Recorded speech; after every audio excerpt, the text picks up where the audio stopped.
She had no family, no money, and no one waiting for her. When she took a job feeding strangers on a forgotten ranch, all she wanted was a roof over her head and a warm meal at the end of the day.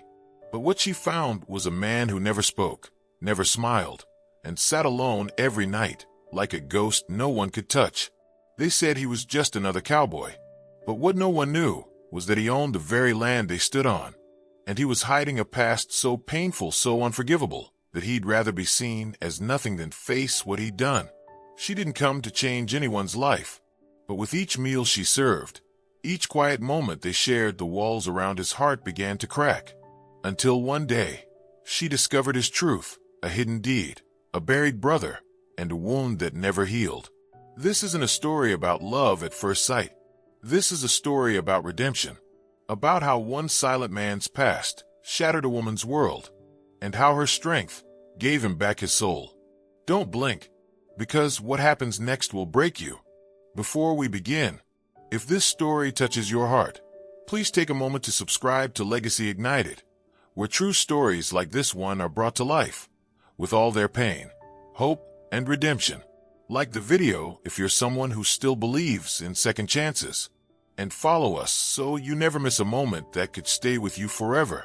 Now, let me take you into a story you won't forget. She had nothing left but her hands and the will to use them. When Ellie stepped off the creaking bus into the dust-bitten town of Granger's Hollow, the silence felt like a slap. No cars, no footsteps, just wind tugging at her worn coat and the smell of dry earth. She didn't come to find happiness. She came because it was the only place that hadn't shut its doors on her. 3 weeks ago, she'd been sleeping on a church floor, clutching a bag of bread meant for the homeless. Her mother was gone, her father never known, and the city? It had chewed her up like gristle and spit her out onto cold concrete. That morning, an old nun handed her a folded paper, a help-wanted ad from a town no one talked about. Ranch cook needed. Room, board, and weekly pay. No experience necessary. Just show up. She didn't ask questions. She just showed up. Granger's Hollow was a forgotten place. One gas station, one general store, and a dirt road that led to the sprawling Crawford Ranch, 500 acres of dust, cattle, and cowboys who looked like they belonged to another century. Ellie didn't know anyone, didn't expect kindness, but the ranch foreman, a gruff man named Harris, handed her a key and pointed to a cabin by the mess hall. You cook. You stay. No fuss. No questions. That was fine by her. She didn't want to talk. She didn't want to remember. She only wanted silence and a chance to work her way back into the world. But it wasn't long before she noticed something strange. The cowboys were rough, loud, always teasing. Except one. He sat in the far corner of the mess hall every night. Never spoke. Never laughed. He wore a black hat pulled low over his face, and boots that looked older than the ranch itself. Ellie never saw him ride, never saw him work. But every day, he was there, always before her, always after her, sitting silently as if waiting for something. They called him Jesse. That's all she knew. No last name, no words, just a presence that chilled the air around him. One evening, while scraping burnt stew from a pot, Ellie looked up and met his eyes for the first time. Cold, blue, like winter sky stretched too tight. And yet, behind them, a storm rumbled. Not anger, not hate, something deeper, something broken.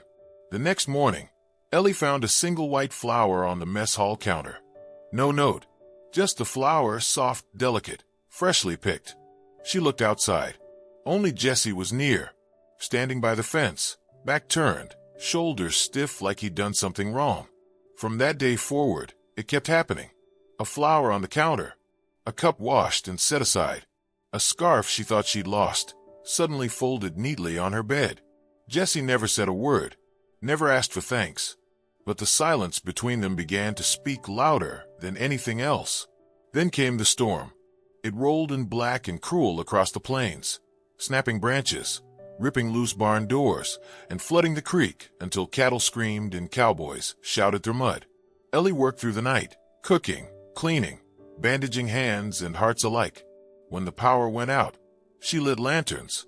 When men collapsed in exhaustion, She handed them hot broth and stayed awake by their side. And when dawn finally came, Harris approached her, eyes heavy. "You held this place together," he said quietly. "We ain't seen someone like you in years." But Jesse, he was gone. For 2 days, Ellie didn't see him. His seat remained empty. No flower, no presents, just an ache in her chest she didn't expect, not from someone she'd never even spoken to. On the 3rd morning, she heard shouting outside. 2 men were dragging someone in from the hills, mud-covered, bleeding. Jesse, he'd gone out during the storm, alone, to save 3 horses trapped near the ravine, and nearly died for it. Ellie ran before her feet could catch up with her fear. She grabbed towels, water, blankets, anything, and pushed her way to where Jesse lay on a wooden table, coughing, his shirt ripped open, blood running down his side. "Let me help," she said. For the first time, she spoke to him, and for the first time, he spoke back. "Don't touch me." His voice was low, ragged, but not cruel, just haunted.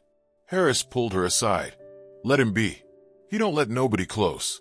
Been that way for 10 years. "Why?" she asked. Harris looked down, jaw tight. "Because he's not supposed to be here." That night, Ellie couldn't sleep. The storm had passed, but something worse had settled inside her, a question that wouldn't go away.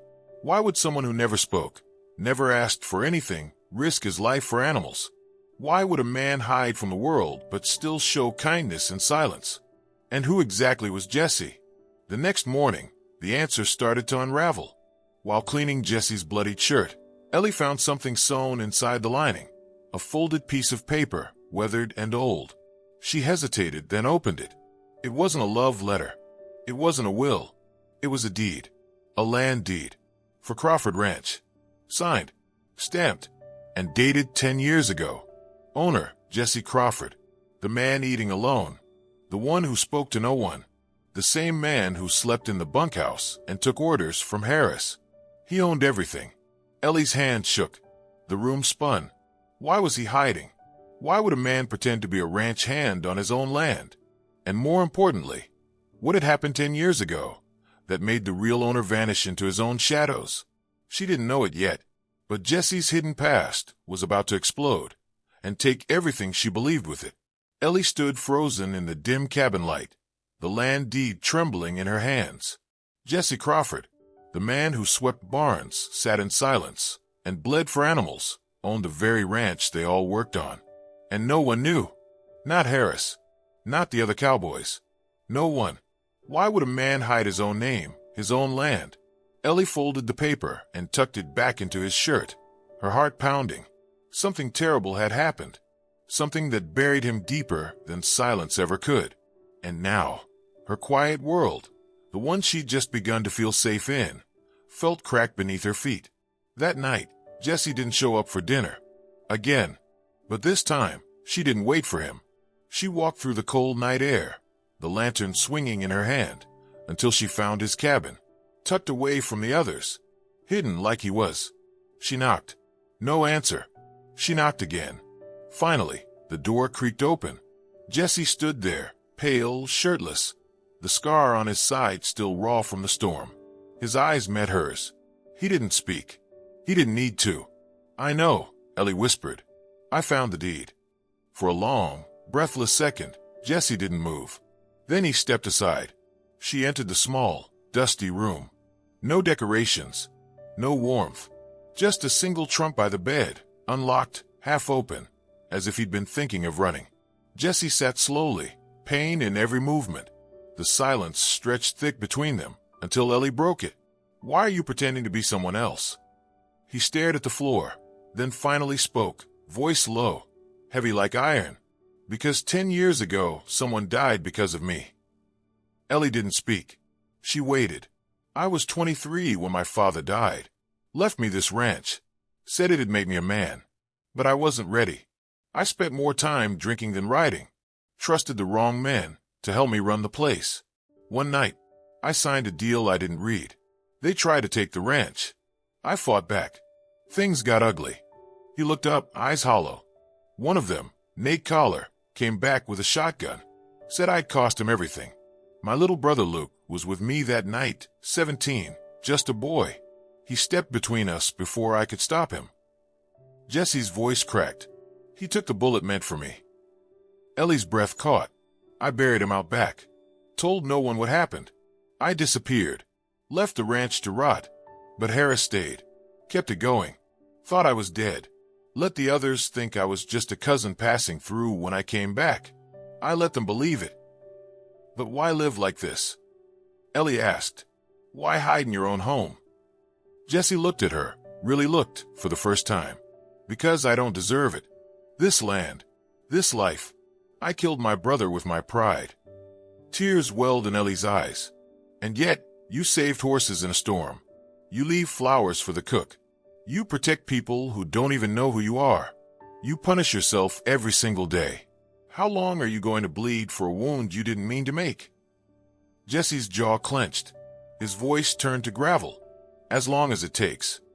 Ellie stepped closer. I know what it's like to live like a ghost. To think you're not worth a second chance. But Jesse, people like you, people who carry their guilt instead of running from it, they're the ones who deserve forgiveness most. He didn't reply, but something flickered in his eyes. A crack in the armor. The next day, Jesse disappeared again. His cabin empty. His saddle gone. Ellie searched the ranch. Nothing. That evening, the cowboys returned from the southern field wide-eyed. You won't believe it, one of them said. That quiet guy, Jesse, he just bought the livestock shipment outright. Cash. Told the broker he was restoring what was broken. What does that even mean? Ellie smiled faintly. The next morning, she found Jesse behind the barn, staring at a worn wooden cross stuck deep in the earth. Luke Crawford, 1992 to 2014. He didn't turn when she stepped beside him. I think he would have forgiven you, she said gently. But maybe it's time you forgive yourself. Jesse's voice was barely a whisper. He loved this land more than I ever did. All he wanted was to see it thrive. Ellie looked around. The sun was rising. The ranch stretched wide and golden. Life was stirring. Then make it thrive. For him. For yourself.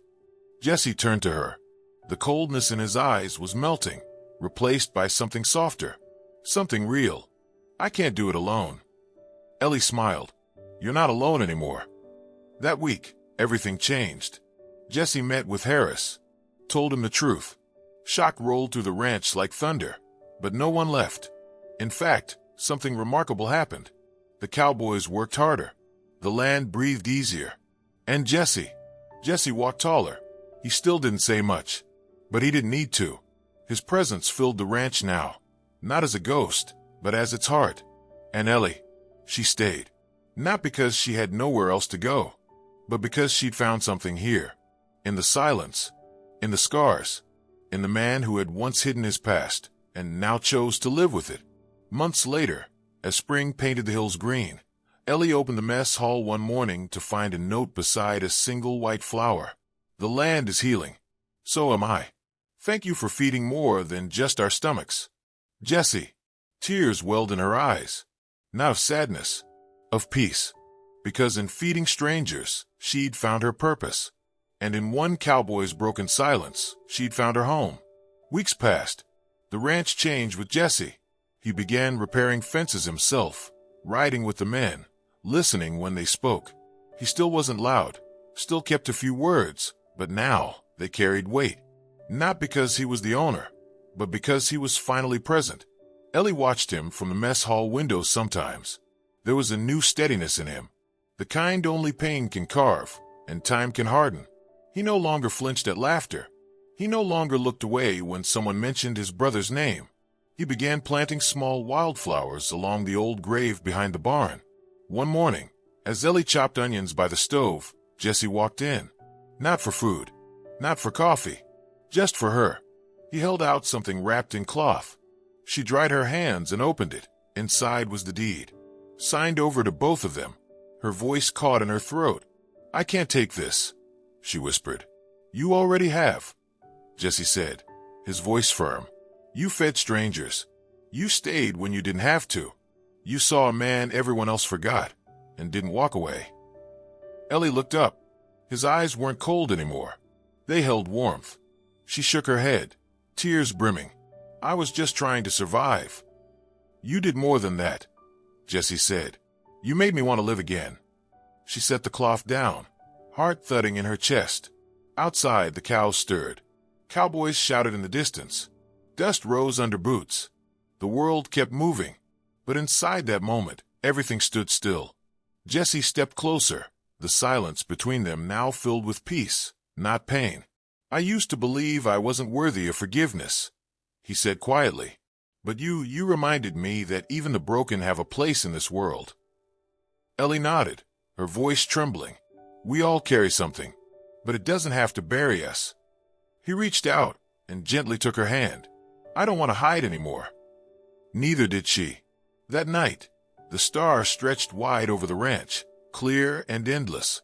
Ellie stood by the fence as Jesse led a horse out, bareback, wild, untouched for years.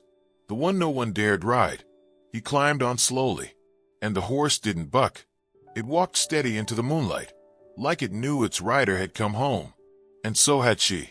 Not because the world had been kind, but because two broken souls had found something in each other the world had long stopped giving. Hope. And that was more than enough. Thank you for watching this story till the very end. If it moved you, if it made you feel something real, then this moment we shared was worth it. Your time, your heart, your presence here. It means more than you know. Please consider subscribing to Legacy Ignited, where every story is told to remind us that even in silence, pain, or loss, there's always light. Until next time, take care of your heart and never stop believing in redemption.